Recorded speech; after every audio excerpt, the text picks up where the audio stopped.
Welcome to lesson 4, and in this lesson we're going to cover nominal sentences. So al-jumla al-ismiyya.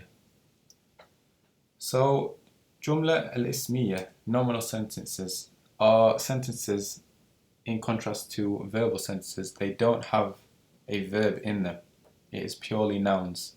So a nominal sentence starts with a beginning noun, which is referred to as a mubtada, and ends with an ending noun, which is referred to as a khabar. So this is a typical equation for a jumla ismiyya. It begins with a mubtada and ends with a khabar, and it equals jumla mufida. So it equals a meaningful sentence. So the khabar ends the meaning of the mubtada. So these two work hand in hand to create a sentence that makes sense. So the mubtada is always marfu', therefore it always has a dhamma at the end, and the khabar is always marfu' as well, therefore it always ends in a dhamma. So they both end in a dhamma, and they both combine together to create jumla mufida, a meaningful sentence. So we'll look at some examples now.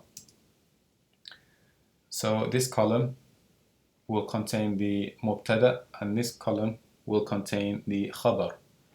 So the first example sentence, الطفل صغير. The child is small. So the mubtada in this sentence, the beginning noun, would be الطفل.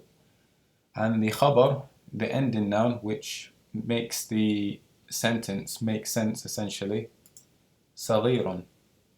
So الطفل صغير, the mubtada is الطفل, and the khabar is صغير. And as you can see, they both end in a dhamma, so they are both marfu'. The second sentence, الأستاذة مريضة. The teacher, the female teacher, is sick. So the mubtada is الأستاذة and the khabar is مريضة. The next sentence, العسل حلو. العسل حلو.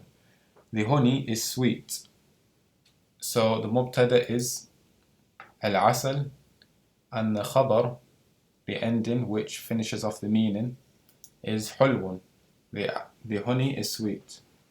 Another example, المسجد قريب من البيت.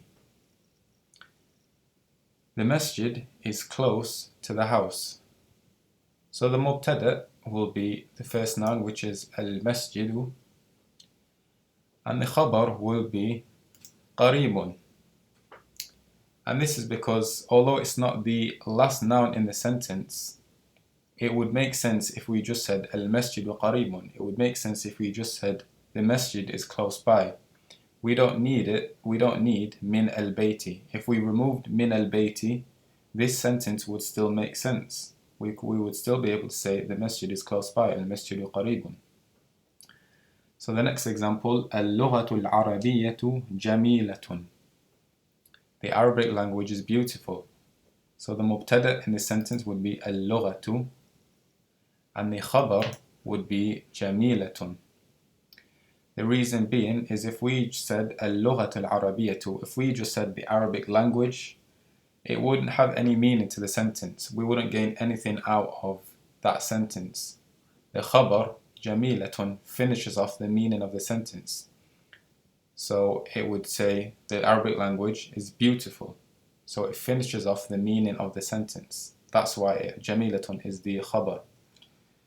The last example, الطالبان مجتهدان في المدرسة. So the two students are hardworking in the school. So the mubtada would be الطالبان, the two students. And the khabar would be مجتهدان, the two students are hardworking.